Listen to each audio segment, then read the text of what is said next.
Sa City Tourism ka, sir? Ma'am? City Tourism? Yes po. Sige, sige.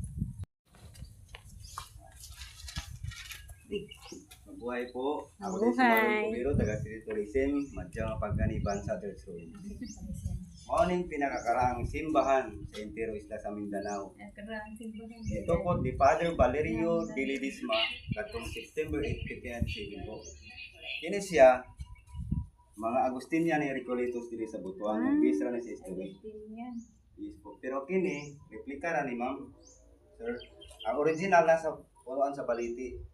Naibangag dito sa likod, makita niyo ang mga coral stone nga gihimo sa unang panahon sa mga Recoletos missionary. Naalala po. Ako na to. Nahinay na po. Mahinay.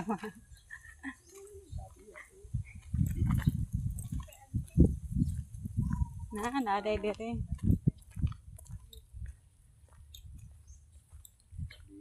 Naami sa bansa, Roins. Mauni siya ang remain sa church, ang bell tower, Ah, ang kampana. kani. O, mauni siya ang replika dito katong mauni ang porma dito sa likod katong sa taas. Pero dili nga to kadako. Ini ang church nasa atong gitindugan. Nasa hollow ground. 1,500 masibo ingana kadako ng church. Nasa ilalom 1,500 katao masibo. Nadako day siya, Dako no? sir. Dako day siya. Maoning pinakanindot nga simbahan in the region that time before its tragic destruction. Pabombahin. Kay katong 1753 gisunog og giguba sa mga Moro pirates during Muslim siege po. Muslim. Ah, Yeah, sa pagkakaroon, ay naninibot akong balibo. maoning pinakaraang simbahan entire island of Mindanao ang San Jose de Bansa. Ang pangalan sa church San Jose de Bansa po.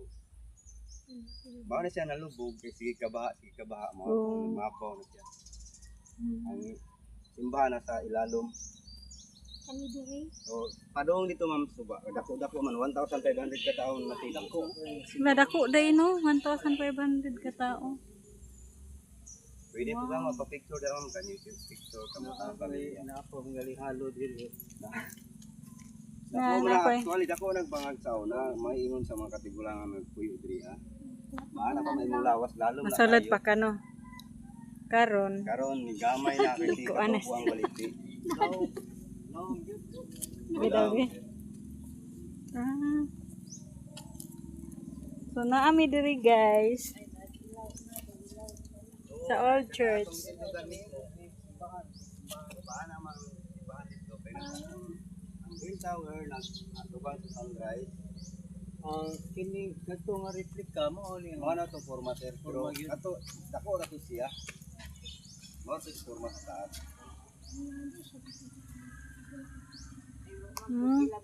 Mali-li diri ma. Kay gusto sa National Historical, gusto nila ang tanong landmark. Gani. Historical place kada naman ya man mo sa gusto na. Ang landmark ko guba maguba man ni punuan. District maliti. Yan, sapot ang LGU. Pero sa pagkakaroon, ongoing development man ang tourism plan, maybe kay naamtay mga gadgets karon X-ray kay Bali. Oh, X-ray na lang.